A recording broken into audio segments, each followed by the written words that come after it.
گزشتہ نشست میں ہمارے سامنے عباد الرحمن کی دو صفات یا ایک گروہ کے بارے میں دو باتیں ہمارے سامنے آئی تھیں۔ پہلی بات یہ تھی کہ عباد الرحمن وہ لوگ ہیں جن کی چال میں تواضع ہوتی ہے۔ تو پہلا گروہ وہ لوگ کہ جو اپنی چال میں اپنی گفتگو میں تواضع اختیار کرتے ہوں، اور ان کی تواضع کا پتہ تب چلتا ہے جب ان کے ساتھ کسی کا اختلاف اور جھگڑا ہوتا ہے۔ یہ پہلا گروہ ہے۔ دوسرا گروہ کون ہے؟ فرمایا عباد الرحمن کا دوسرا گروہ ان لوگوں پر مشتمل ہے جو خلوت میں اللہ کی یاد میں مصروف رہتے ہیں۔ انسان کی زندگی کے دو پہلو ہیں، دو حصے ہیں، ایک جلوت اور ایک خلوت۔ جلوت یعنی عمومی زندگی، معاشرتی زندگی جو ہم دوسروں کے درمیان گزار رہے ہوتے ہیں، خواہ وہ بیوی ہو، خواہ وہ بیوی بچے ہوں، خواہ وہ ماں باپ کے ساتھ ہو، خواہ وہ اپنی فیملی کے ساتھ ہو، یا محلے والوں کے ساتھ، یا پوری دنیا کے ساتھ، جو ہماری زندگی گزر رہی ہوتی ہے، اس کا نام ہے جلوت۔ اور ایک ہوتی ہے خلوت کی زندگی۔ خلوت کا معنی تنہائی۔ آپ کہہ لیں کہ جب انسان اکیلا ہوتا ہے، اس کے ساتھ کوئی دوسرا نہیں ہوتا، تب اس کی زندگی کیا ہے؟ تب اس کی آنکھوں کی بصارت کہاں جاتی ہے، اس کے کانوں کی سنوائی کیا استعمال کرتی ہے، اس کی زبان کی گویائی کن کلمات کو بولتی ہے، اس کا دل کن چیزوں کے بارے میں سوچتا ہے، اس کے دماغ میں کون سی تصاویر آتی ہیں، کون سا عکس آتا ہے، کون سے جہاں کی جہاں آرائیاں آتی ہیں، یہ ہے اصل۔ خلوت میں اللہ کو یاد کرنے والے لوگ اللہ کو بہت پسند ہیں۔ عباد الرحمن کی دوسری جماعت یا عباد الرحمن کا دوسرا گروہ یا تیسری صفت وہ کیا ہے؟ اللہ کو تنہائی میں یاد کرنے والے لوگ۔ اور اس کے لیے قرآن نے کیا الفاظ استعمال کیے؟ یبیتون لربہم سجدا وقیاما۔ یہ وہ لوگ ہیں کہ جو راتیں اس حال میں گزارتے ہیں کہ وہ قیام اور رکوع میں ہوتے ہیں، قیام اور سجدے میں ہوتے ہیں۔ یہ راتوں کا ان کا حال ہے۔ اور رات دن اللہ تعالیٰ نے دو حصے 24 گھنٹے میں بنائے ہیں۔ دن کو اللہ نے وَجَعَلْنَا النَّهَارَ مَعَاشًا، دن کو ذریعہ معاش بنایا ہے، اور رات کو وَجَعَلْنَا اللَّيْلَ لِبَاسًا، رات کو ہم نے تمہارے ڈھانپنے کا ایک ذریعہ بنایا ہے۔ وہ لباس بنایا ہے کہ جس لباس کے ذریعے سے تم تھکاوٹ کو آرام میں بدل دیتے ہو، وہ لباس بنایا ہے کہ جس میں تم اپنی دن بھر کی سوچوں کو سو کر کے سکونت اور اطمینان میں بدل دیتے ہو، وہ لباس بنایا ہے کہ جہاں تم دن بھر کی مشقتوں کو اپنے رب کے سامنے، غلط مشقتوں کو، جرموں کو اپنے رب کے سامنے پیش کر کے انہیں مٹ جانے کا ایک ذریعہ بناتے ہو۔ تو رات اللہ نے ایک لباس بنایا ہے، ایک ستر پوشی کا ذریعہ بنایا ہے۔ یہ جسمانی ستر پوشی بھی ہے اور گناہوں کی ستر پوشی بھی ہے۔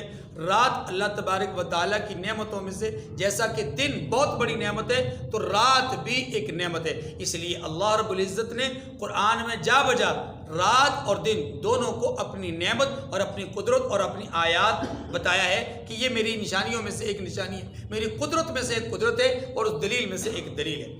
دن کے بہت سارے معاملات، دن کی بہت ساری غلطیاں، دن کی بہت ساری کوتاہیاں انسان رات کو وہ اس کو اپنے رب کے سامنے یاد کر کے پیش کر سکتا ہے۔ دن کی مصروفیت میں، دن کے بہت ساری وہ غموں کے اندر مبتلا رہ کر کے انسان کو توبہ کی یا استغفار کی یا اللہ کے سامنے ندامت کی وہ مہلت یا وہ توفیق نہیں ملتی کہ جو توفیق رات کی تنہائی میں ملتی ہے۔ رحمت دو عالم صلی اللہ علیہ وسلم پر جب 5 نمازیں فرض نہ ہوئی تھیں، آپ صلی اللہ علیہ وسلم اور آپ کی جماعت صحابہ کرام رضوان اللہ علیہم اجمعین رات کی تاریکی میں اللہ کے سامنے کھڑے ہو کر کے وہ عبادت کیا کرتے تھے۔ اس عبادت کو ہماری آج کی اصطلاح میں تہجد کی نماز کہتے ہیں۔ تہجد کی نماز اس وقت سب کے لیے فرض تھی، پھر جب اللہ نے 5 نمازیں فرض کر دیں تو تہجد کی فرضیت کو ختم کر دیا، لیکن یہ بات بتلا دی گئی کہ ان ناشئۃ اللیل ہی اشد وطئا وقیاما، رات کی تاریکی کا جو عمل ہے، رات کی تاریکی میں جو کی جانے والی عبادت ہے، اللہ کے ہاں بہت مقبول ہے، مضبوط ہے، اور اللہ کے ہاں بہت زیادہ جو ہے وہ مطلوب ہے۔ رحمت دو عالم صلی اللہ علیہ وسلم فرماتے ہیں کہ رات میں ایک ایسی گھڑی بھی ہے کہ جس میں بندہ بیدار ہو کر جب رب کو یاد کرتا ہے تو رب اس کی دعا کو رد نہیں کرتے۔ رات کی تاریکی میں کی جانے والی عبادت بہت سارے فوائد رکھتی ہے، لیکن چند ایک فوائد میں آپ کے گوش گزار کرتا ہوں۔ ایک فائدہ رات کی تاریکی میں اٹھ کر کرنے کا یہ ہے کہ بندے کی پوری توجہ عبادت پر ہی ہوتی ہے، دیگر معاملات پر نہیں ہوتی۔ آپ غور کیجئے، دن بھر انسان جو بھی نماز پڑھتا ہے، جو بھی فرض یا نوافل یا سنتیں جو ادا کرتا ہے، اس میں اس کی زندگی کی بہت ساری مصروفیات کی کہیں نہ کہیں جھلک موجود ہوتی ہے۔ کہیں نہ کہیں اس نے کہیں جانا ہے، کہیں آنا ہے، کچھ حساب کرنا ہے، کسی کو کچھ دینا ہے، کسی سے کچھ لینا ہے، کسی سے کوئی بات کرنی ہے، باہر مہمان کھڑا ہے اس سے بات کرنی ہے، کہیں مہمان بن کر جانا ہے جلدی ہے، کہیں سفر پہ نکلنا ہے تو جلدی ہے، سفر سے واپس جانا ہے تو جلدی ہے، کہیں بچہ بیمار ہے، بیوی بیمار ہے، کوئی خاندان میں کوئی فرد بیمار ہے تو اس کو ہاسپٹل میں لے کر جانا ہے، کہیں فوتگی ہو گئی ہے جنازے کے لیے دوڑ کر جانا ہے۔ تو یہ مختلف قسم کی انسان کی جو زندگی کی گہما گہمی ہے، یہ دن بھر کی عبادت میں خلل کا ایک باعث اور ایک ذریعہ ہوتی ہیں۔ لیکن رات کو جب انسان اپنے بستر پر سو رہا ہوتا ہے، پھر وہ بیدار ہوتا ہے اور بیدار ہو کر کے وضو کرتا ہے اور اللہ کے سامنے کھڑے ہوتا ہے۔ آپ بھی جانتے ہیں کہ دن بھر انسان اتنے انہماک کے ساتھ، اتنی توجہ کے ساتھ عبادت نہیں کر پاتا جتنا کہ رات کے وقت بندہ توجہ سے اور انہماک سے عبادت کرتا ہے۔ اور جب یہ کیفیت پیدا ہو جائے تو اللہ کے نبی صلی اللہ علیہ وسلم نے کیا فرمایا تھا کہ آپ سے پوچھا گیا، جبرائیل امین نے پوچھا کہ مل احسان، احسان کیا ہے؟ اللہ کے نبی صلی اللہ علیہ وسلم نے کیا جواب دیا؟ ان تعبد اللہ کأنک تراہ فإن لم تکن تراہ فإنہ یراک، کہ تو اللہ کی عبادت ایسے کر جیسے کہ تو اللہ کو خود اپنی آنکھوں سے دیکھ رہا ہے۔ تصور کر کے کہ تو اپنی آنکھوں سے اپنے رب کو دیکھ رہا ہے۔ اور جب انسان کا یہ تصور، اس عالی شان تصور میں انسان کھڑے ہو کر کے عبادت کرے تو یقیناً اس کے جسم سے اگر پیوست نیزہ بھی نکالا جائے تو اس کو کچھ پتہ نہیں چلے گا، جیسا کہ اسلاف اور بزرگوں کے یہاں ہوا ہے۔ فضائل اعمال میں بہت سارے واقعات لکھے ہوئے۔ لیکن اگر یہ کیفیت حاصل نہیں تو اللہ کے نبی صلی اللہ علیہ وسلم نے اگلی بات بھی بتا دی، اگر یہ کیفیت حاصل نہیں، یہ تصور نہیں قائم ہو سکتا تو کم از کم یہ تصور تو پیدا کرو کہ وہ تمہیں دیکھ رہا ہے۔ یہ جو تصور ہے نا کہ رب دیکھ رہا ہے، یہ تصور اسی وقت قائم ہوتا ہے جب انسان تمام تر الجھنوں سے اور تمام تر غموں سے اپنے آپ کو یکسو کر کے اور انی وجہت وجہی للذی فطر السماوات والارض حنیفا وما انا من المشرکین کا مصداق بن کر جب کھڑا ہوتا ہے تو پھر واقعی اس کے تصور اور اس کی نگاہ میں یہ ہوتا ہے کہ میرا رب ہی مجھے دیکھ رہا ہے۔ تو پہلا فائدہ یہ ہے کہ انسان کو پوری توجہ حاصل ہوتی ہے۔ دوسرا فائدہ یہ ہے کہ انسان مرتبہ احسان پر فائز ہو جاتا ہے۔ تیسرا فائدہ یہ ہے کہ انسان ریاکاری سے بچا ہوتا ہے، اس لیے کہ رات کو وہ اٹھ رہا ہے اپنے گھر میں اور چاہتا یہ ہے کہ آواز بھی اونچی نہ کرے، کوئی قدموں کی آہٹ بھی بلند نہ ہو، کوئی چیز بھی اٹھائے تو آہستہ آواز میں اٹھائے کہ دوسروں کی نیند خراب نہ ہو۔ اب ایسے عالم میں بندہ وضو کر رہا ہے، وضو کر کے بالکل الگ تھلگ کسی کمرے میں کسی خالی جگہ میں جا کر کے کھڑے ہو کر کے عبادت کر رہا ہے تو یقیناً اس کا دل مغموم ہوگا، اس کی آنکھیں نم ہوں گی اور اس کے دل کی کیفیت وہ ہوگی کہ جس کو اخلاص کامل کہتے ہیں۔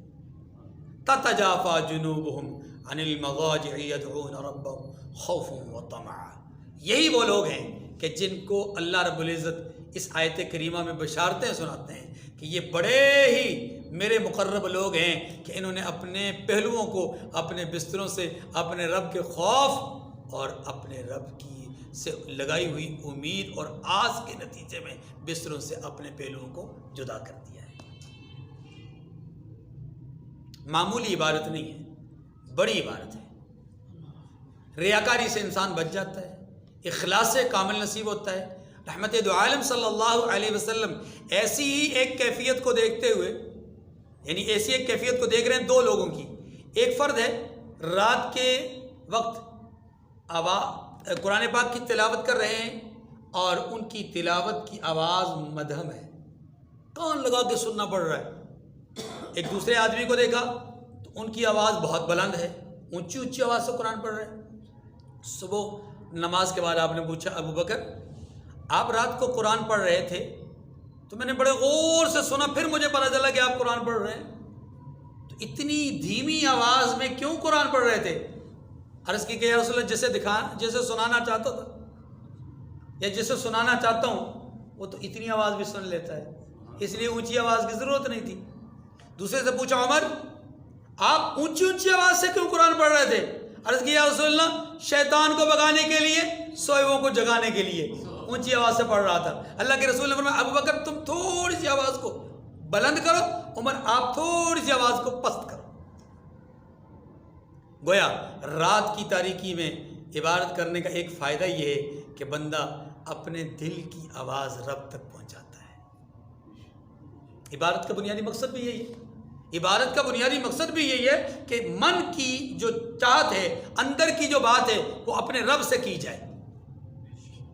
وہ طواف کی صورت میں ہو، وہ قیام کی صورت میں ہو، وہ سجدے کی صورت میں ہو، تلاوت کی صورت میں ہو، ذکر و اذکار کی صورت میں ہو، تسبیحات و تعلیلات کی صورت میں، کسی بھی انداز میں ہو، لیکن ہو اندر کی بات، رٹے رٹائے کلمات نہ ہو، بلکہ وہ اندر کی بات ہو، دل کی بات ہو، ضمیر کی بات ہو جو اپنے رب سے کر رہا ہے۔ اسی لیے یہ فائدہ بھی ذہن میں رکھیے گا، رات کی تاریکی میں کی جانے والی عبادت کا ایک خاص فائدہ یہ بھی ہے کہ بندہ جو پڑھ رہا ہوتا ہے نا اس پر پورا دھیان ہوتا ہے۔ کئی آیات کا معنی نہیں آتا، لیکن ان آیات کو پڑھتے وقت عجیب سے ایک وجد طاری ہوتا ہے، ایک کیفیت طاری ہوتی ہے۔ اللہ ہم سب کو یہ کیفیت نصیب فرمائے۔ تو یہ بڑی عالی شان بات ہے۔ آپ صلی اللہ علیہ وسلم نے رات کا قیام کرنے والے لوگوں کے لیے بڑی بڑی بشارتیں بیان فرمائی ہیں اور ان کے بہت سارے فضائل بیان فرمائے ہیں۔ رات کا ایک پہر رب کے سامنے کھڑے ہو کر کے عبادت کرنا یہ اللہ کو اتنا محبوب ہے، اتنا محبوب ہے کہ اس کی راہ میں کئی پہاڑوں کے برابر مال اور دولت خرچ کر لیا جائے، یہ اس سے کہیں زیادہ بہتر ہے کہ رات کی تنہائی میں، تاریکی میں اللہ کے سامنے کھڑے ہو کر کے عبادت کی جائے۔ ہمارے اسلاف میں، ہمارے بزرگوں میں مرد تو مردوں کی تو کیفیات، مردوں کے واقعات تو بہت اونچے، بہت عالیشان واقعات، لیکن عورتوں میں بھی 20 ایسی عورتیں ہیں کہ جن کے واقعات ہمارے سامنے تاریخ کی کتابوں میں، سیرت کی کتابوں میں موجود ہیں۔ جو حضرات صحابیات ہیں، حضرات اہل بیت ہیں، ان کے تو کیا ہی کہنے، لیکن صحابہ کرام کے بعد، تابعین کے بھی بعد، تبع تابعین اور بہت بعد کے لوگوں میں بھی کئی ایسی خواتین ہیں کہ جو رات کی تاریکی میں اٹھ کر کے اللہ کے سامنے عبادت کیا کرتے ہیں۔ خوش نصیب ہے وہ شخص جو رات کو اٹھے اور اپنے شریک حیات کو بھی اٹھائے، اور دونوں اٹھ کر کے جب اللہ کے سامنے 2 رکعت پڑھتے ہیں نا تو حدیث میں آتا ہے کہ اللہ ان کے لیے جنت میں ایک ایسا حسین و جمیل گھر بناتے ہیں کہ جس جیسا گھر کوئی اور نہیں ہے۔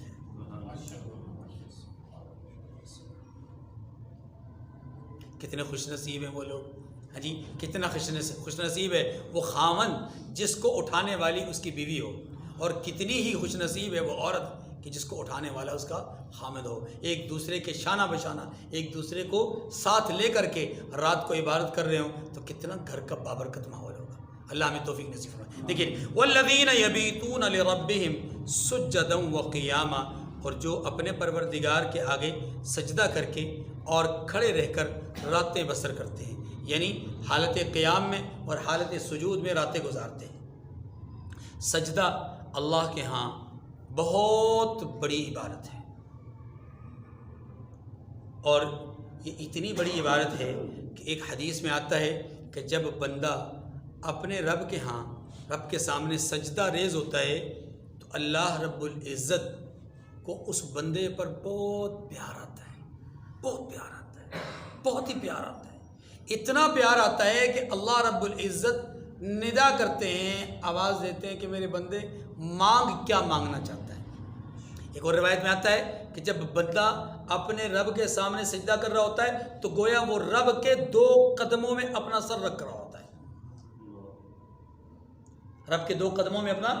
اور آپ جانتے ہیں کہ جب کوئی آدمی کسی سے منت سماجت کرتا ہے اور کسی سے معافی تلافی کسی غلطی کی مانگتا ہے تو پہلے اس سے زبان سے مانگتا ہے، نہیں تو ہاتھ جوڑتا ہے، نہیں تو اس کے سامنے جھولی پھیلاتا ہے، پھر اس کے سامنے اپنی دستار رکھ دیتا ہے.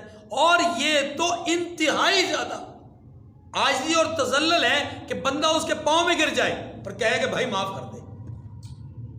اور جب بندہ اللہ کے سامنے سجدے میں اپنا سر رکھتا ہے نا تو گویا اس نے اپنے رب کے قدموں میں اپنا سر رکھ دیا ہے. تو یہ معمولی عبادت نہیں ہے، بہت بڑی عبادت ہے. اللہ تعالیٰ توفیق نصیب فرمائے. یہ ایک سجدہ اللہ کی طرف سے رحمت کے نزول کا سبب ہے. اور اگر کوئی خوش نصیب روزانہ رات کو 8 رکعت اٹھ کر کے تہجد کی نماز پڑھتا ہے تو وہ 16 سجدے نہیں کر رہا ہوتا، وہ اللہ کے سامنے اللہ کی رحمت کو لوٹ رہا ہوتا ہے.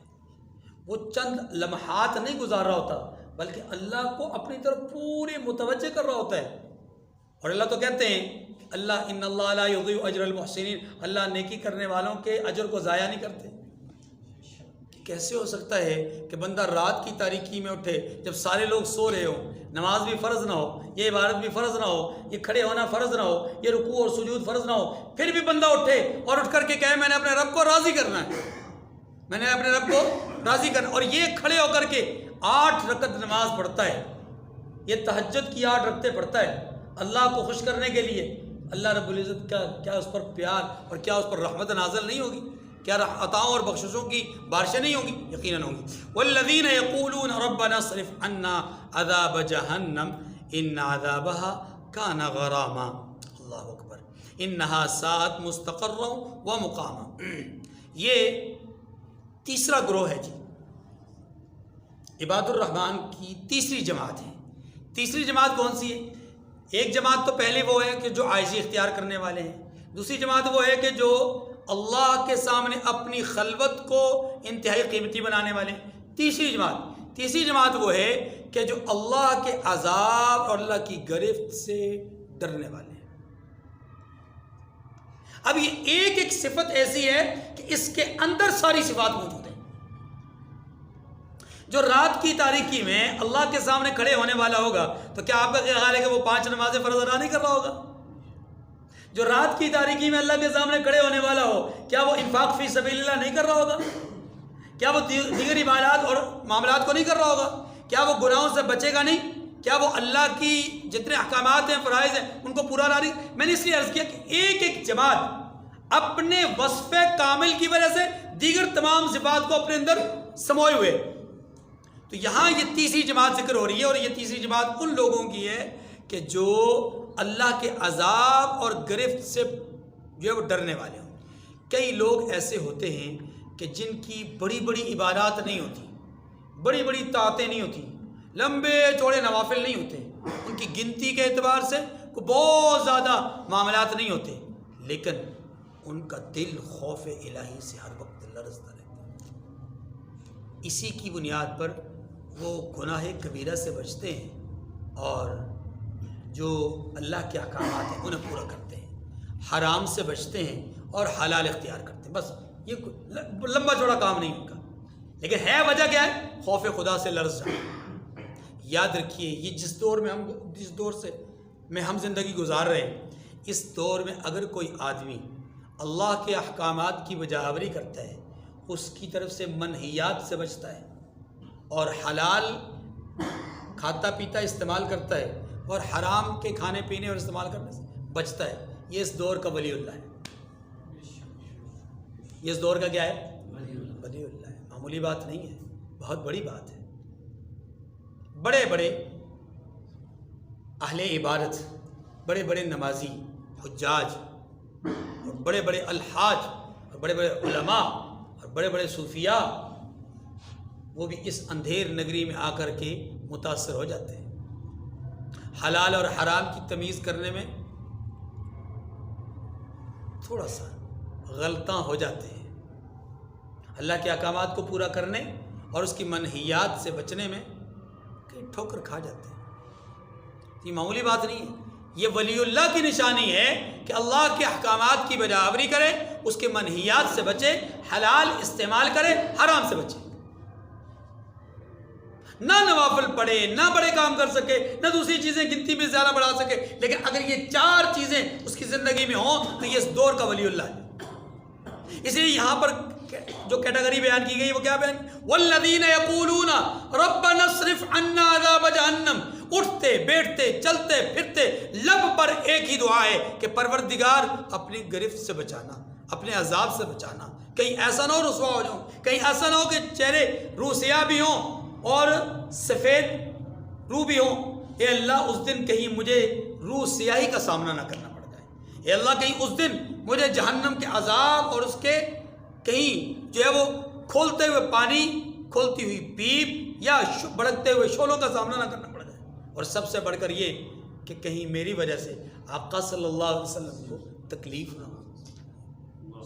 ہر وقت ڈر، ہر وقت خوف، اور خوف الہی کیا ہے؟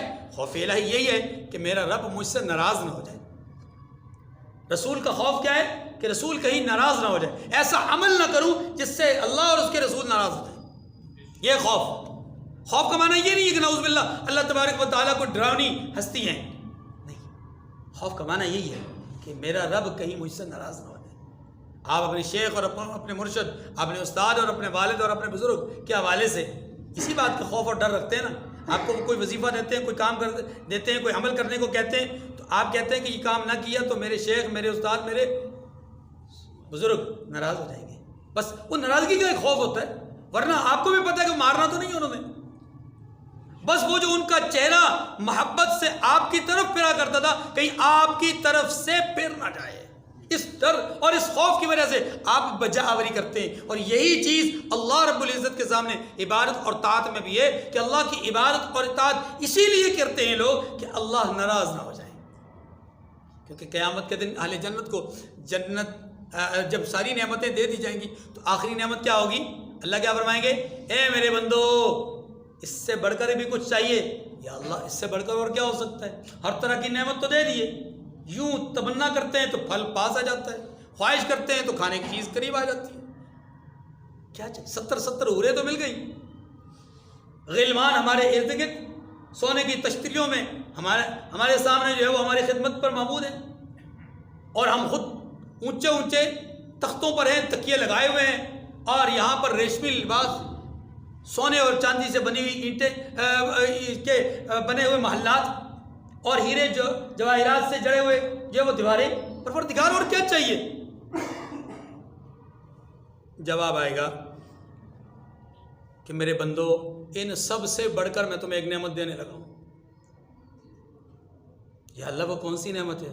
وہ نعمت میری یہ ہے کہ سن لو، میں تم سے راضی ہو گیا، اب میں تم سے کبھی ناراض نہیں ہوں۔ اللہ کی رضا، اور اسی نعمت کو پانے کے لیے بندہ کیا کرتا ہے؟ عبادتیں کر رہا ہوتا ہے، اطاعتیں کر رہا ہوتا ہے، اللہ کو خوش کرنے کی کوشش کرتا ہے کہ میرا رب مجھ سے راضی ہو جائے۔ والذین یقولون ربنا اصرف عنا عذاب جہنم، اور وہ جو دعا مانگتے ہیں کہ پروردگار دوزخ کے عذاب کو ہم سے دور رکھنا، ان عذابھا کان غراما، کہ اس کا عذاب بڑی تکلیف دہ چیز ہے، انہا ساءت مستقرا و مقاما، اللہ فرماتے ہیں دوزخ ٹھہرنے اور رہنے کی بہت بری جگہ ہے۔ آیت نمبر 67 سے آیت نمبر 71 تک اللہ تعالیٰ نے عباد الرحمن کے مزید 2 گروہوں کا بیان فرمایا ہے۔ ایک گروہ وہ ہے کہ جو فضول خرچی نہیں کرتا اور بخل بھی نہیں کرتا، ایک تو وہ لوگ ہیں یعنی مال کے ذریعے سے اللہ کی بندگی اختیار کرنے والے رہے۔ نمبر 2 وہ لوگ کہ جو 3 قسم کے جرائم سے خود کو بچانے والے ہوں۔ نمبر 1 اللہ کے ساتھ شرک نہیں کرتے، شرک سے خود کو بچانے والے۔ نمبر 2 ناحق قتل نہیں کرتے۔ نمبر 3 زنا نہیں کرتے۔ یہ 2 طرح کے گروہ یہاں پر بیان ہوئے ہیں۔ گویا آپ ان کو خلاصتاً یوں کہہ سکتے ہیں، ایک گروہ وہ ہے کہ جو مال میں اللہ کے قریب ہو جاتے ہیں، مال کے ذریعے سے اللہ کی قربت اختیار کرتے ہیں۔ دوسرا وہ گروہ جو گناہ کبیرہ سے بچ کر اللہ کے قریب ہوتے ہیں۔ اب ان دونوں گروہوں کی قدر وضاحت یا تفصیل یہ ہے کہ اللہ کے حبیب صلی اللہ علیہ وسلم نے اس امت کے اندر کسب حلال اختیار کرنے والے کو، حلال کمانے والے کی تعریف بیان فرمائی ہے۔ جو آدمی حلال رزق کماتا ہے، رسول اللہ صلی اللہ علیہ وسلم نے اس عمل کو دیگر فرائض کے ساتھ ساتھ ایک مستقل فریضہ قرار دیا ہے۔ آپ علیہ السلام نے الکاسب حبیب اللہ، جو کسب معاش کرنے والا ہے وہ اللہ کا محبوب ہے، یہ فضیلت بھی بیان فرمائی ہے۔ آپ صلی اللہ علیہ وسلم نے سچے تاجر کے حوالے سے یہ بھی بیان فرمایا ہے کہ سچے تاجر قیامت کے دن انبیاء، صدیقین، شہداء اور صالحین کے ساتھ ہوں گے۔ جہاں آپ صلی اللہ علیہ وسلم نے کسب حلال اور کسب مال کے فضائل بیان کیے ہیں، وہیں پر آپ صلی اللہ علیہ وسلم اور قرآن مجید نے فضول خرچی، اس مال کو فضول خرچ کرنے کی مذمت بھی بیان فرمائی ہے۔ قرآن مجید نے فضول خرچ لوگوں کو اللہ کے ناپسندیدہ بندے قرار دیا ہے۔ ان اللہ لا يحب المسرفین، اللہ فضول خرچوں کو پسند نہیں کرتا۔ نمبر 2، قرآن پاک نے ان فضول خرچوں کو اخوان الشیاطین قرار دیا ہے کہ یہ شیطان کے بھائی ہیں، اور قرآن پاک نے یہ بھی کہا یا بنی آدم خذوا زینتکم عند کل مسجد وکلوا واشربوا ولا تسرفوا، کھاؤ پیو لیکن اسراف نہ کرو۔ یہ جو اسراف ہے یہ اللہ کے ہاں ناپسندیدہ عمل ہے۔ اسراف کرنے والے ناپسندیدہ لوگ ہیں، شیطان کے بھائی ہیں۔ آپ صلی اللہ علیہ وسلم نے قیامت کے دن روز محشر میں 5 سوالات کا ذکر فرمایا ہے کہ ہر انسان کو 5 سوالوں کا جواب دینا ہوگا۔ ان میں سے چوتھا سوال مال کے حوالے سے ہے، اور یہ سوال صرف اکلوتا سوال نہیں ہے، اکیلا مال کمانے کا سوال نہیں ہے، مال کمانا اور اس کو کہاں خرچ کرنا یہ بھی سوال ہے، کیسے کمایا یہ بھی سوال ہے۔ صرف کمانا ہی سوال نہیں، کیسے کمایا، کہاں خرچ کیا یہ بھی سوال ہے۔ اس لیے مال کے حوالے سے چوتھا سوال قیامت کے دن روز محشر ہوگا، اور یہ بڑا ہی عظیم قسم کا ایک فتنہ ہے جس کے متعلق رحمت دو عالم صلی اللہ علیہ وسلم نے خود ارشاد فرمایا کہ مجھے اپنی امت پر فقر و فاقے کا ڈر نہیں ہے بلکہ کثرت مال کا خوف ہے، اس فتنے کا اندیشہ ہے۔ اس فتنے میں لوگ مبتلا ہو جائیں گے۔ اس فتنے میں مبتلا ہونے والے لوگ نمبر 1 اللہ اور آخرت سے غافل ہو جاتے ہیں، نمبر 2 شیطان کے بھائی بن جاتے ہیں، نمبر 3 اللہ کے ناپسندیدہ لوگ ٹھہرائے جاتے ہیں، نمبر 4 گناہوں کی دلدل میں پھنس جاتے ہیں، نمبر 5 لوگوں کے حقوق کو سلب کرنے کے عادی بن جاتے ہیں، اور نمبر 6 حرام کمانے کے عادی بن جاتے ہیں۔ یہ وہ جرائم ہیں، یہ وہ بیماریاں ہیں جو ایک غلط قسم کی سوچ کا حامل فرد اپنے اندر پاتا ہے یا اس کے اندر پائی جاتی ہیں، اور یہ غلط سوچ کیا ہے کہ مال کمانا ہے، مال کمانا ہے۔ یہ جو مال کمانے کی حرص اور لالچ ہے، اس حرص اور لالچ نے اسے ان جرائم میں مبتلا کیا ہے۔ اس لیے قرآن پاک نے اس عمل کے یعنی فضول خرچی کے حوالے سے مذمت بیان فرمائی ہے۔ گو کہ مال کمانا باعث گناہ نہیں ہے، لیکن مال کا حریص ہو جانا یہ باعث گناہ ہے۔ انما اموالکم و اولادکم فتنہ، تمہارے اموال اور تمہاری اولادیں تمہارے لیے آزمائش ہے۔ گویا اولاد سے بھی زیادہ بڑی آزمائش کیا ہے؟ مال ہے۔ مال انسان کسی کو دیکھتا ہے، کسی کے عمل کو دیکھتا ہے، کسی کے کردار کو دیکھتا ہے تو خود اس کی طرف مائل ہو جاتا ہے۔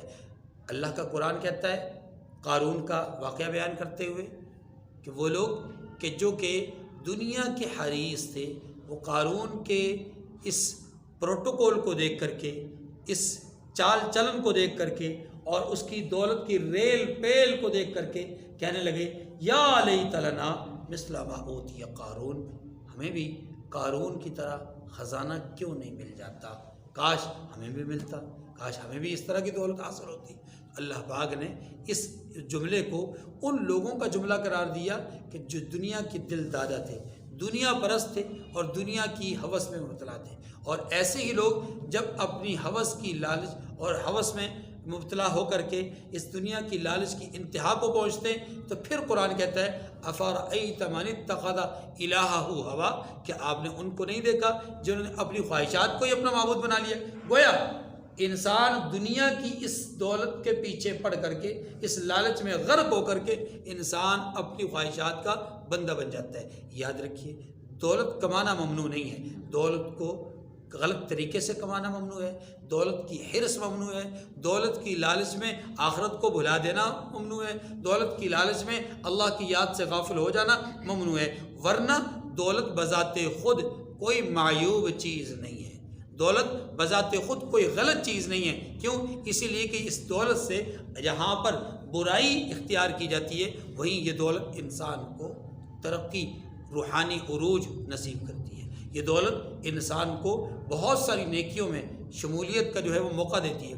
اس دولت کی بنیاد پر انسان کوئی کار خیر کرتا ہے، کوئی صدقہ جاریہ کرتا ہے، کوئی مسجد بناتا ہے، کوئی مدرسہ بناتا ہے، رفاعی ادارہ بناتا ہے، خدمت خلق میں جو وہ پیسے کو خرچ کرتا ہے، غرباء میں، مساکین میں، یتامہ میں، محتاجوں میں خرچ کرتا ہے، کسی ضرورت مند کی ضرورت کو پورا کرتا ہے، تو یہ گویا کہ اللہ کا حبیب بن جاتا ہے۔ تو دولت خرچ کرنا یا دولت کمانا اپنی جگہ پر ممنوع نہیں ہے، ہاں دولت کے خرچ کرنے کا مسئلہ ہے کہ اس کو خرچ کہاں کیا جائے، جہاں ضرورت ہو اور جتنی ضرورت ہو اتنی خرچ کی جائے تو یہ اسراف نہیں ہے، جہاں ضرورت ہو اور ضرورت سے زیادہ خرچ کی جائے تو یہ اسراف ہے، اور جہاں ضرورت نہ ہو وہاں خرچ کیا جائے تو یہ تبذیر ہے۔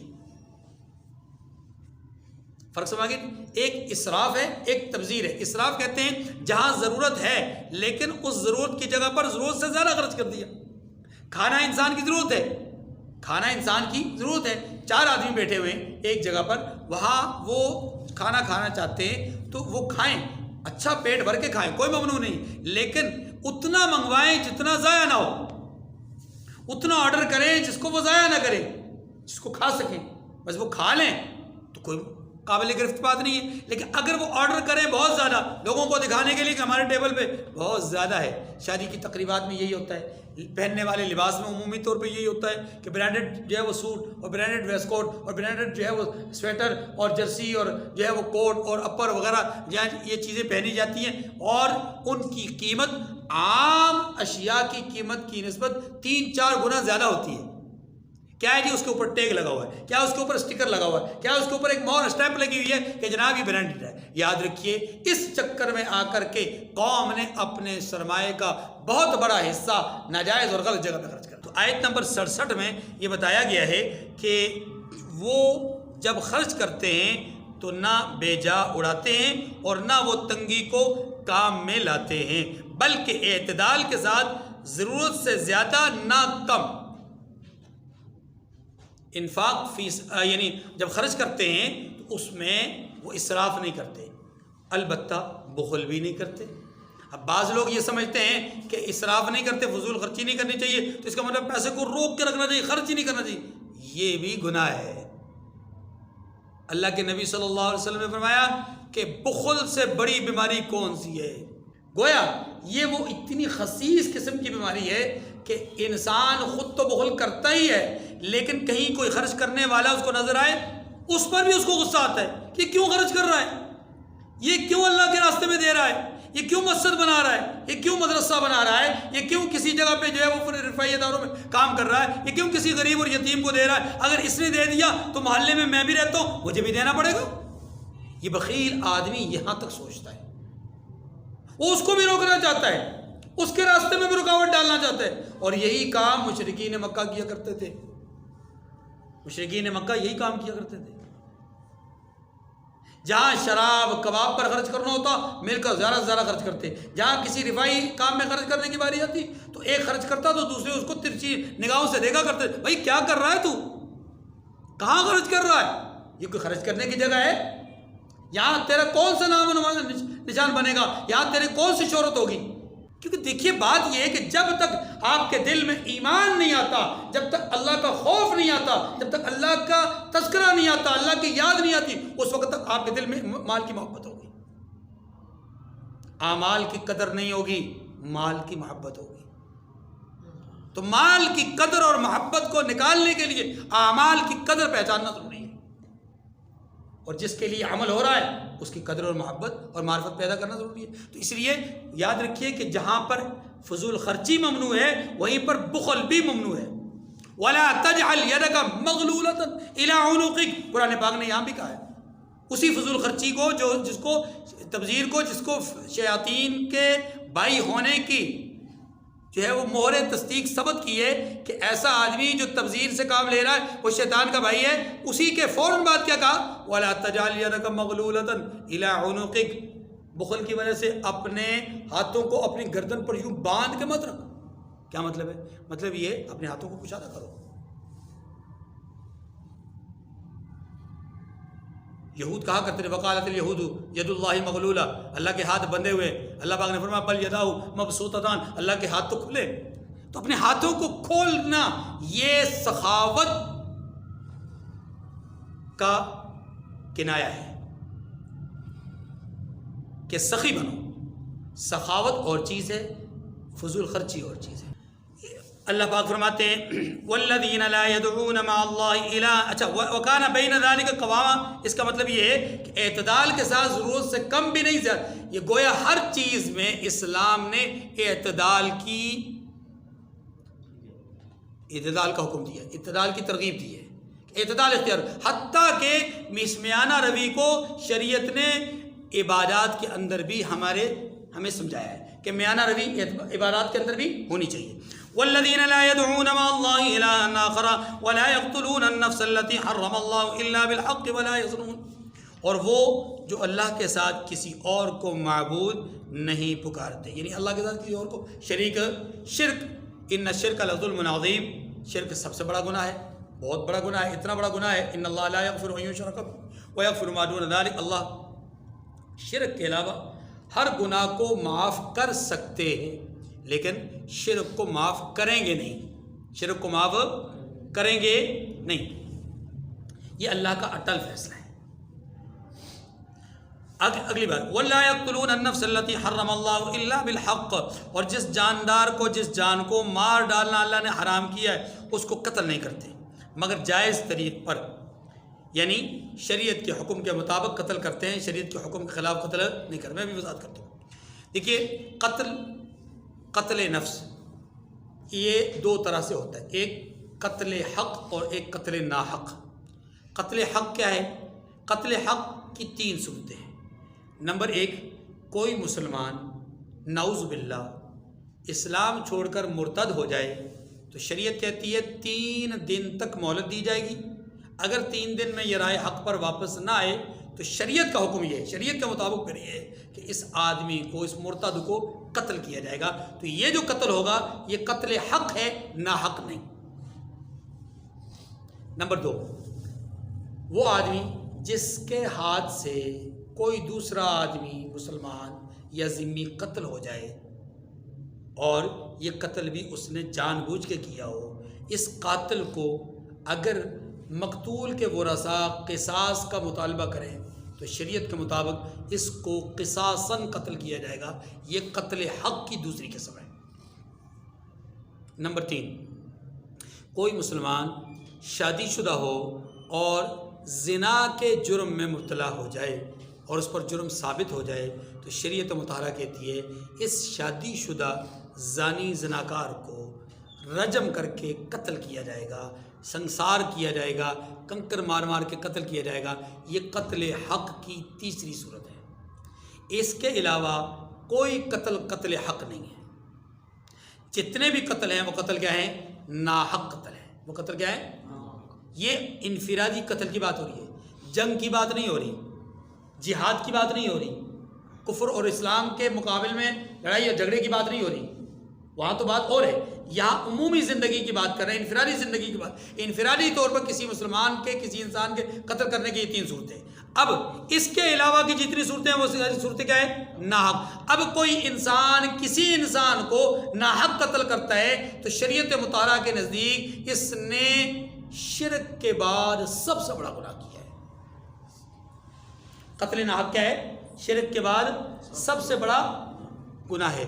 آپ صلی اللہ علیہ وسلم پر نازل ہونے والے قرآن نے ہمیں سمجھایا ہے فَكَأَنَّمَا قَتَلَ النَّاسَ جَمِيعًا، کہ جس نے کسی ایک جان کو ناحق قتل کیا اس نے گویا سارے انسانوں کو قتل کر ڈالا، کیونکہ جو ایک کو قتل کر سکتا ہے وہ سارے انسانوں کو بھی قتل کر سکتا ہے. اور یاد رکھیے یہ جو جملہ کہا ہے نا بڑا فصیح اور بلیغ جملہ ہے، فَكَأَنَّمَا قَتَلَ النَّاسَ جَمِيعًا، کہ اس نے گویا سارے انسانوں کو، اور سارے انسانوں میں انبیاء بھی آتے ہیں، سارے انسانوں میں اس کا باپ بھی آتا ہے، سارے انسانوں میں اس کی ماں بھی آتی ہے، سارے انسانوں میں اس کے محرم غیر محرم رشتہ دار بھی آتے ہیں، استاد بھی آتے ہیں، بزرگ بھی آتے ہیں، ولی بھی آتے ہیں، اس کے جو ہے وہ پیر و مرشد بھی آتے ہیں، اس کے امام اور اس کے جو انسان ہے اس کائنات میں سارے انسان اس میں شامل ہیں.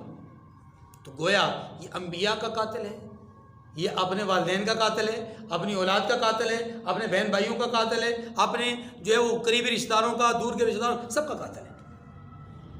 اور اللہ کے نبی صلی اللہ علیہ وسلم نے ایک جان کو قتل کرنا اتنا بڑا جرم قرار دیا ہے، فرمایا کہ جو کعبہ مکرمہ ہے، کعبہ معظمہ ہے، اس کے شہید کرنے سے بڑا گناہ ہے کسی مسلمان کو قتل کرنا، کسی انسان کو قتل کرنا. اور کسی مسلمان پر تلوار سونتنا ایسا ہے گویا کہ اس کو قتل کرنا ہے. اللہ کا جو تخت ہے وہ ہل جاتا ہے جب کوئی انسان کسی انسان کے قتل کے لیے کوئی آلہ قتل اٹھاتا ہے. اس لیے یہاں پر بیان کیا گیا کہ اللہ کے بندے وہ بھی ہیں کہ جو اللہ کے ساتھ شرک نہیں کرتے، اللہ کے محبوب بندے وہ بھی ہیں جو کسی کو ناحق قتل نہیں کرتے. اور تیسری بات کیا کہی؟ وَلَا يَزْنُونَ، اور اللہ کے بندے وہ بھی ہیں کہ جو زنا نہیں کرتے. زنا اکبر الکبائر میں سے ایک کبیرہ گناہ ہے. کیا مطلب؟ یعنی یہ وہ گناہ ہے کہ جس گناہ کو اللہ رب العزت انتہائی ناپسندیدگی کی نگاہ سے دیکھتے ہیں.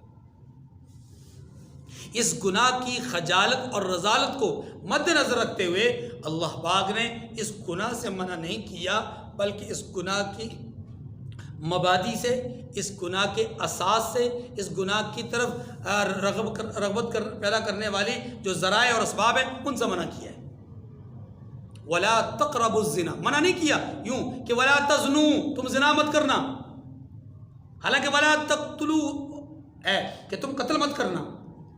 وَلَا تَقْرَبُوا مَالَ الْيَتِيمِ، یتیم کے مال کے قریب بھی نہیں جانا. وَلَا تَأْكُلُوا أَمْوَالَ الْيَتَامَى، یتیموں کا مال کھانا بھی نہیں. پہلے کہا قریب نہیں جانا، پھر کہا کھانا نہیں. وہاں تو کھانے تک کی بات آ گئی، لیکن زنا کے معاملے میں اللہ نے زنا کو پایا تکمیل تک نہ پہنچانے کی بات نہیں کی کہ زنا نہیں کرنا، بلکہ یوں کہا کہ زنا کے قریب بھی نہیں جانا، مانا ہی کہ اس کے اسباب کو اختیار مت کرنا. اب میں ایک مثال دے کر بات کر سکتا ہوں. دیکھیے ایک شادی کی تقریب ہے، اس شادی کی تقریب میں ایک لڑکا جوان، ایک لڑکی جوان، ان دونوں کا آپس میں تعلق کوئی نہیں، رشتہ کوئی نہیں، لیکن آج کل کی بے حجابانہ تقریبات، ان تقریبات کا نتیجہ کیا ہے کہ ایک لڑکی ایک لڑکے کی طرف مسکرا کر کے دیکھتی ہے تو یہ اس زنا کی ابتدا ہو رہی ہے، اس گناہ اور فحاشی اور بدکاری کی ابتدا ہو رہی ہے. وہ مسکراتی ہے، یہ اس کی طرف ہیلو ہائی کرتا ہے. نمبر ایک دوسرے کو ملتے ہیں، پھر ایک دوسرے کے ساتھ گپ شپ ہو جاتی ہے، پھر فرینڈ بن جاتے ہیں، اور نوبت یہاں تک پہنچ جاتی ہے کہ پھر ایک دوسرے کے ساتھ منہ کالا کر لیتے ہیں. شریعت نے کیوں کہا کہ زنا کے قریب نہیں جانا؟ اسی لیے کہا تھا کہ مسکرانا ہی نہیں. شریعت تو یہاں تک حکم دیتی ہے کہ اگر آپ خاتون ہیں اور آپ کے ہاں گھر پہ کوئی آدمی دروازے پہ دستک دیتا ہے تو آپ کرخت لہجے میں اس سے بات کیجیے، سخت لہجے میں بات کیجیے، تاکہ اس کے دل میں کسی قسم کی بات انگڑائی ہی نہ لے، کوئی بدکاری اور فحاشی کی بات اس کے دل میں جنم ہی نہ لے، وہ قربت کی بات ہی نہ کرے. بھائی اتنی کرخت عورت ہے، میں تو اگر اس سے کہوں گا کہ میں اندر آ سکتا ہوں یا مجھے کچھ کھلا دیں یا پلا دیں تو وہ پتہ نہیں اندر سے جوتا اٹھا کے نہ مار دے. اس کا لہجہ بتاتا ہے کہ وہ آپ کے ساتھ بات کرنا نہیں چاہتی. اور یاد رکھیے جب کوئی عورت کسی مرد کو موقع نہ دے تو مرد کی ہمت اور مجال ہی نہیں ہے کہ وہ مرد اس کے پاس جائے اور جا کر کے اس سے کوئی غلط کاری کرے. عورت موقع دیتی ہے تو مرد جو ہے وہ اپنی زبردستی کا اظہار کرتا ہے. تو بہرحال شریعت مطہرہ نے زنا کی قربت سے منع کیا. یہاں پر فرمایا کہ عباد الرحمن وہ ہیں کہ جو زنا نہیں کرتے.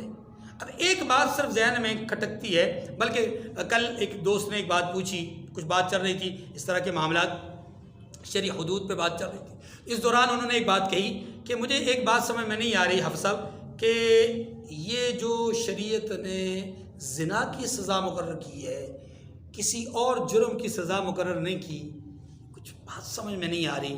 خدا نخواستہ میں کہنا تو نہیں چاہتا، لیکن ایسے کہتے ہیں کہ میرے ذہن میں بات آتی ہے. وہ صاحب کہنے لگے ایسے میرے ذہن میں بات آتی ہے کہ کہیں اللہ تعالیٰ نے یہ سزا زیادہ سخت تو نہیں، بلا ضرورت زیادہ سخت تو نہیں بیان کر دی.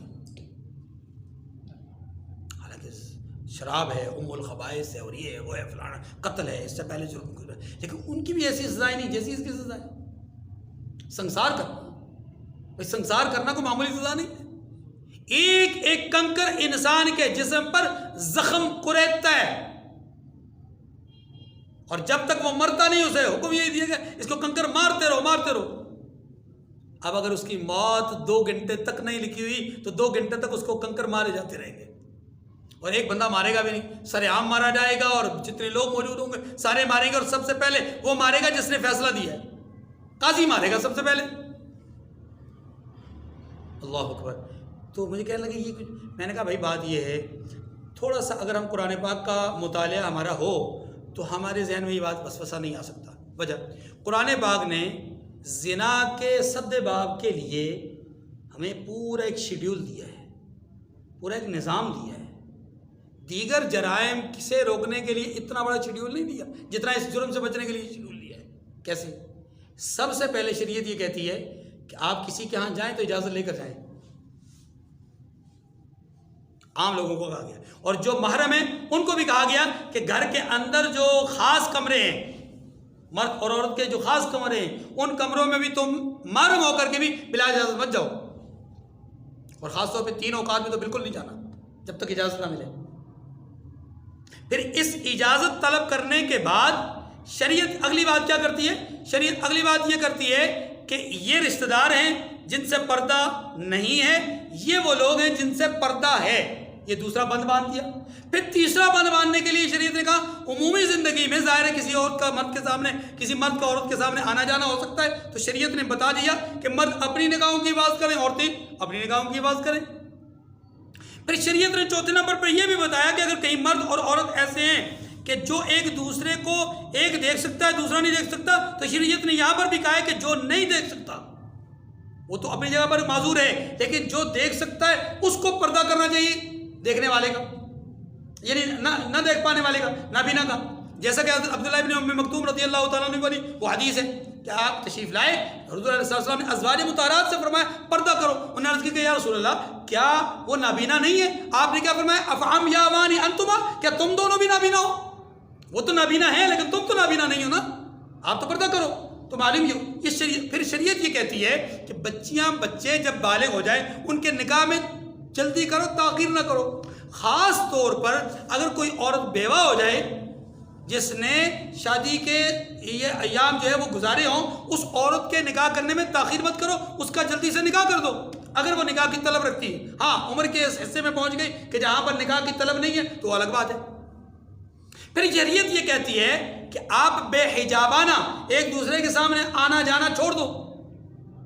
یہ ساری پابندیاں لگانے کے بعد پھر شریعت کہتی ہے کہ اگر کسی نے اس جرم کو کر لیا تو جرم کرنے کے بعد اس پر 4 گواہ بھی آنکھوں سے دیکھنے والے موجود ہوئے تو پھر اس آدمی کا حق یہی ہے کہ اس کو کنکر مار مار کے مار دیا جائے. کیونکہ یہ آدمی شادی شدہ بھی ہے، اتنے سارے پردے اس کے سامنے رکھے، اتنے سارے حجاب رکھ کر کے یہ یہاں تک پہنچا، یہاں اس کی شادی بھی ہو گئی، جائز اس کا یعنی اس کی خواہشات نفسانیہ کی تکمیل کے لیے جائز راستہ بھی موجود ہے، اس کے باوجود یہ اس جائز راستے کو چھوڑ کر کے غلط اور ناجائز راستے کی طرف جا رہا ہے، پھر اس کی سزا یہی ہونی چاہیے۔ تو میں نے کہا ہمیں قرآن کا مطالعہ ہی نہیں ہے، قرآن پڑھتے ہی نہیں ہیں، قرآن کا مطالعہ کرتے ہی نہیں ہیں، تو پھر ظاہر ہے یہ سزا میں بڑی سزا نہ جائے گی۔ ورنہ یاد رکھیے جتنا بڑا شیڈیول قرآن پاک نے اس سلسلے میں دیا ہے، کسی اور جرم سے روکنے کے لیے اتنا منظم انداز اختیار نہیں کیا۔ قرآن کہتا ہے وعباد الرحمن میں سے وہ لوگ بھی ہیں کہ جو اللہ کے ساتھ کسی کو شریک نہیں ٹھہراتے، ناحق قتل نہیں کرتے، زنا نہیں کرتے۔ اب فرمایا وَمَن يَفْعَلْ ذَلِكَ يَلْقَ أَثَامًا، جس نے شرک کر لیا یا ناحق قتل کر لیا یا زنا کر لیا تو اللہ رب العزت کے ہاں اس کے لیے عذاب میں بڑی سختی ہوگی۔ یضاعف لہ العذاب یوم القیامہ، ویسے تو اس کا ظاہری معنی یہ ہے کہ قیامت کے دن اس کو دوہرا عذاب دیا جائے گا، وَيَخْلُدْ فِيهِ مُهَانًا، اور ذلت و خواری سے اس میں ہمیشہ رہے گا۔ یہاں جو بات کہی گئی ہے کہ جو آدمی شرک کرے گا، ناحق قتل کرے گا یا زنا کرے گا تو اسے قیامت کے دن دوہرا عذاب دیا جائے گا۔ حالانکہ دوسرے مقامات پر یہ بات ہمارے سامنے کئی بار آ چکی ہے کہ اللہ رب العزت کے ہاں یہ اصول ہے کہ من جاء بالحسنۃ فلہ عشر امثالہا، جو اللہ کے ہاں نیکی لے کر آئے گا اس کو کم از کم ایک نیکی کا صلہ 10 گنا بڑھا کر دیا جائے گا۔ لیکن جس آدمی نے گناہ کیا اور اس کا گناہ اس کے ساتھ قبر میں چلا گیا، یعنی توبہ نہیں کی، معافی نہیں مانگی، گناہ لے کر چلا گیا، تو اللہ کے ہاں اس کو ایک گناہ کا ایک ہی عذاب یا ایک ہی سزا ہوگی۔ یہاں اللہ فرماتے ہیں کہ یضاعف لہ العذاب یوم القیامہ، اسے دوہرا عذاب دیا جائے گا۔ عام اصول تو یہ ہے کہ ایک گناہ کا بدلہ ایک ہی عذاب یا ایک ہی سزا، یہاں فرمایا گیا کہ سزا دوہری، عذاب ڈبل۔ اس کی کیا وجہ ہے؟ اس کا جواب یہ ہے کہ یہاں 2 طرح کے جوابات مفسرین نے دیے ہیں۔ ایک جواب یہ دیا ہے کہ یہ اللہ کے بندے ہیں جن کی صفات اوپر بیان ہو رہی ہیں، وہ اللہ کے مقرب ہیں، اور جتنے بھی مقرب لوگ ہوتے ہیں یاد رکھیے اگر ان کی طرف سے کوئی غلطی ہو جائے تو اللہ کے ہاں اس پر ناراضگی بھی ڈبل ہوتی ہے۔ مثال دیتا ہوں، قرآن پاک میں ایک ایسی مثال موجود ہے کہ قرآن پاک نے بتایا ہے یا نساء النبی لستن کاحد من النساء، اے ازواج مطہرات تم عام عورتوں کی طرح نہیں ہو، من یأتی منکن بفاحشۃ مبینہ یضاعف لها العذاب ضعفین، تم میں سے جس نے کوئی گناہ کیا، صراحتاً کوئی جرم کیا، اسے دوہرا عذاب دیا جائے گا۔ یہاں تمام مفسرین کے نزدیک دوہرا عذاب دینے کی وجہ جو قرآن پاک میں آیا کہ دوہرا عذاب، اس کی وجہ کیا بیان کی ہے کہ اگر ازواج مطہرات میں سے کسی سے کوئی غلطی ہوئی تو اللہ تبارک و تعالیٰ ان پر عذاب کے اعتبار سے دوہرے عذاب کا فیصلہ فرمائیں گے۔ یہ دوہرے عذاب کی وجہ کیا ہے؟ دوہرے عذاب کی وجہ یہ ہے، ایک تو اس وجہ سے عذاب کہ وہ مومنہ ہیں، اور دوسرا اس وجہ سے عذاب کہ وہ حرم رسول ہے۔ مقام اور مرتبہ بلند ہے نا، مقام اور مرتبہ عام عورتوں کی طرح نہیں، لستن کاحد من النساء، تم عام عورتوں کی طرح نہیں ہو۔ تو یاد رکھیے جس طرح ازواج مطہرات کے لیے بتایا گیا کہ اگر تم نے کوئی جرم کر لیا تو دوہرا عذاب ہوگا، اور چونکہ الحمدللہ ان کا جرم کوئی نہیں ہے، عذاب بھی نہیں ہے، ایک اصول بتایا۔ اصول کیا بتایا کہ جو جتنا مقرب ہوتا ہے اس پر اس اللہ کی نعمتیں بھی اسی قدر زیادہ ہوتی ہیں، اور اس کی غلطی پر اللہ کی ناراضگی بھی اسی طرح ہوتی ہے۔ دیکھیے ایک آدمی جھوٹ بولتا ہے مسجد سے باہر کھڑے ہو کر، یہ بھی گناہ ہے، یہ بھی جھوٹ گناہ ہے.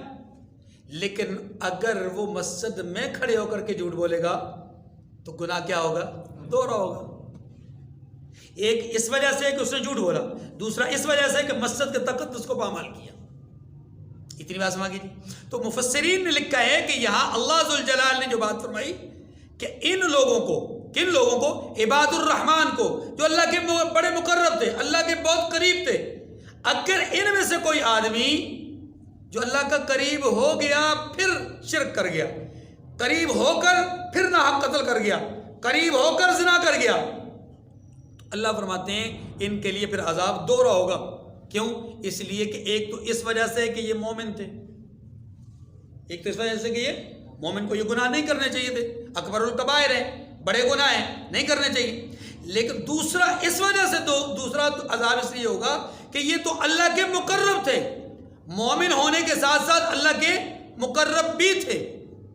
جیسا کہ اللہ رب العزت نے منافقین کے حوالے سے یہ بیان فرمایا، اللہ یستہزئ بہم ویمدہم فی طغیانہم یعمہون.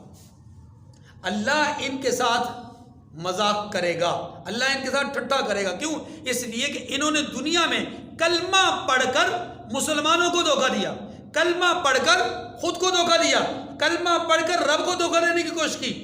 تو جس طرح دنیا میں انہوں نے دوہرا عمل کیا ہے، یا دوہرے نظریات کا استعمال کیا ہے، دوہرے عمل کا استعمال کیا ہے، ایسے ہی اللہ رب العزت ان کے ساتھ قیامت کے دن ایسا ہی مذاق کریں گے کہ ان کو ایک دفعہ پل صراط کے اوپر سے چلتے ہوئے روشنی دیں گے، اور جیسے ہی روشنی ان کی طرف آئے گی اور یہ اس روشنی میں چلنے کے لیے قدم اٹھائیں گے، ساتھ ہی اللہ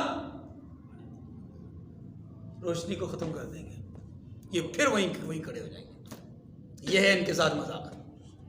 جہاں انہیں راستے نظر آ رہے ہوں گے خوش ہوں گے، جیسے ہی ان کی خوشی دوبالا ہوگی ساتھ ہی اللہ تبارک و تعالیٰ ان کی خوشی کو ماند کر دیں گے، کیا؟ روشنی کو ختم کر کے. بالکل اسی طرح یہاں بھی سمجھیے عباد الرحمن اللہ کے مقرب بندے ہیں، مومن ہیں، اللہ کے مقرب ہیں. پھر اگر ان سے یہ بڑے گناہ سرزد ہو جاتے ہیں تو اللہ کے ہاں ان کے لیے دوہرا عذاب ہے. ایک معنی تو علماء نے یہ کیا ہے اگر دوہرا عذاب ہی مراد ہو.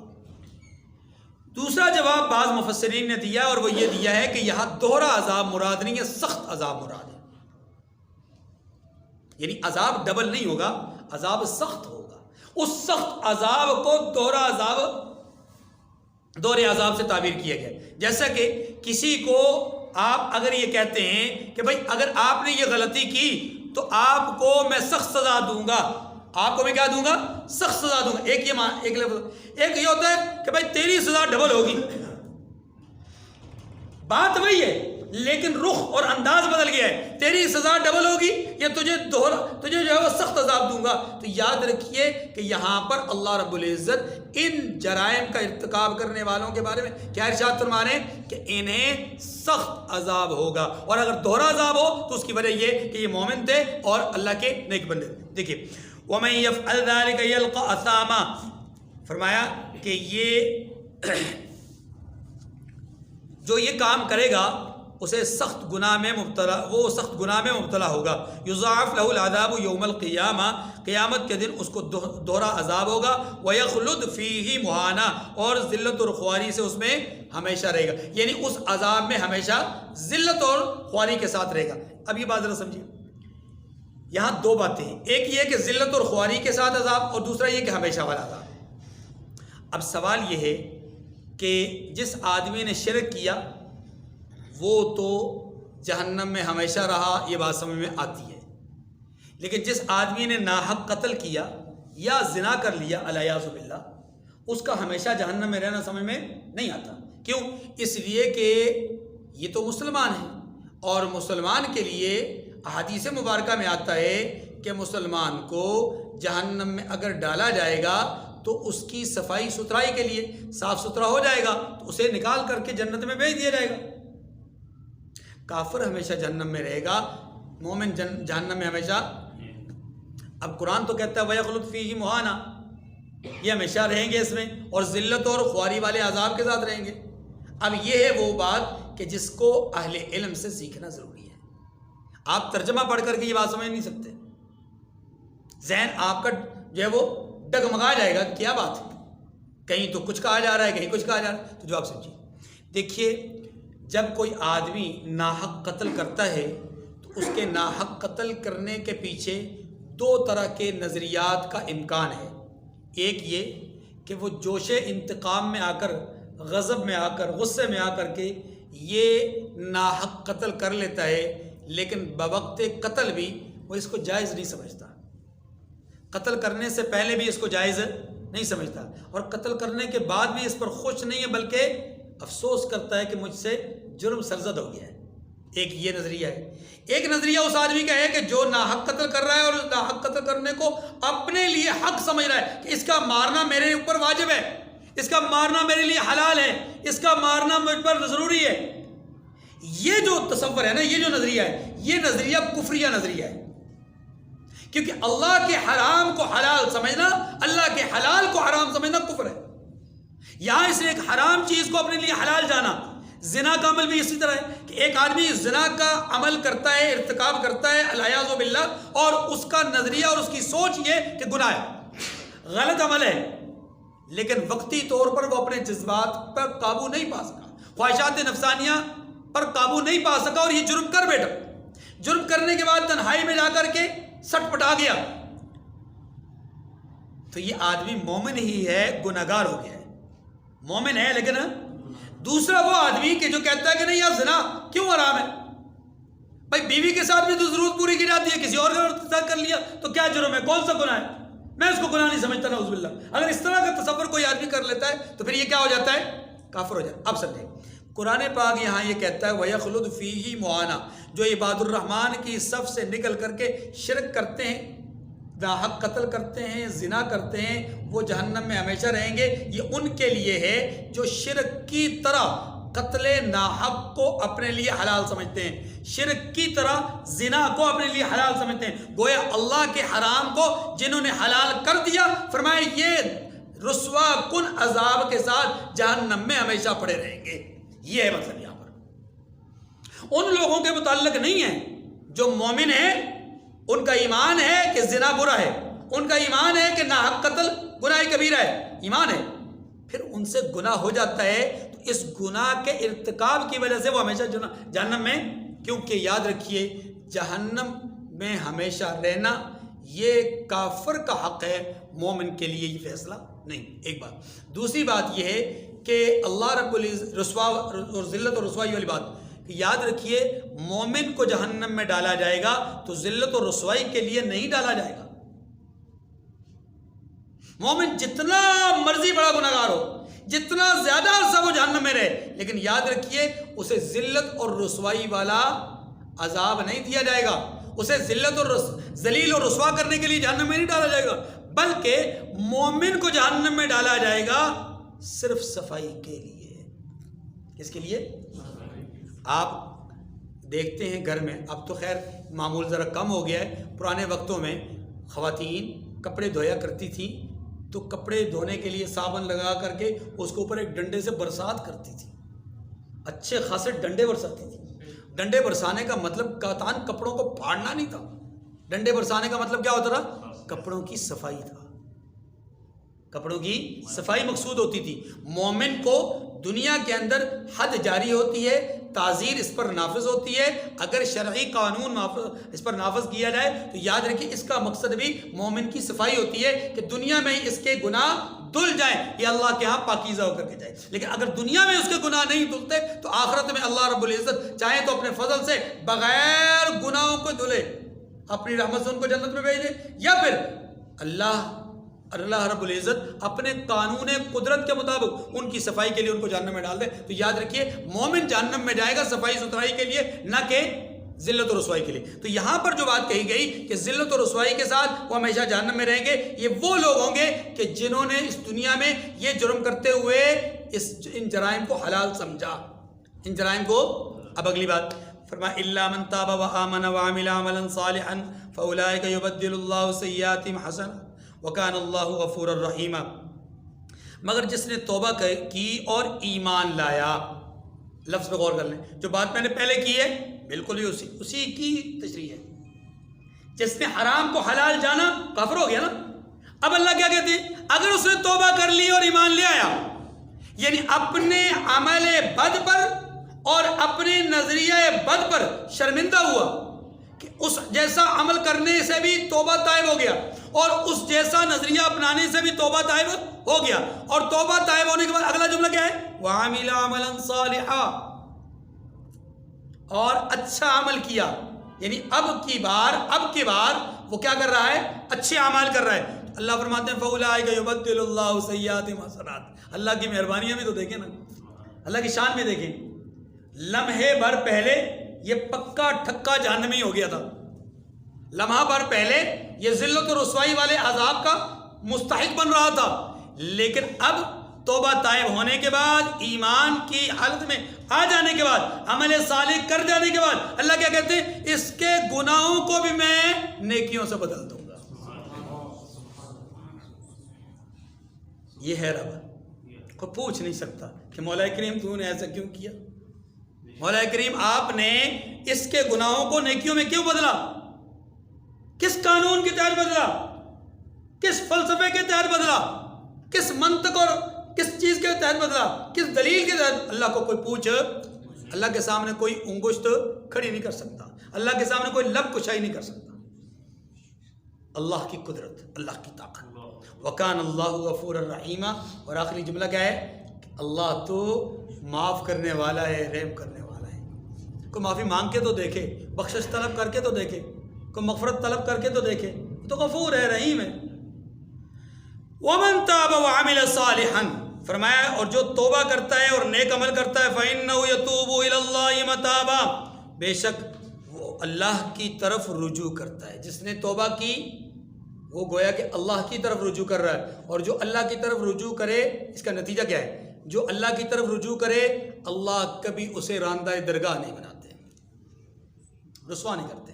پہلی بات کیا تھی؟ رسوائی مقدر. یہاں کیا فرمایا کہ جو توبہ کر لے، اللہ کی طرف رجوع کر لے، اللہ اس کو پھر ٹھکراتے نہیں، رسوا نہیں کرتے، ذلیل نہیں کرتے. یہ اللہ کی شان ہے. وآخر دعوانا الحمدللہ.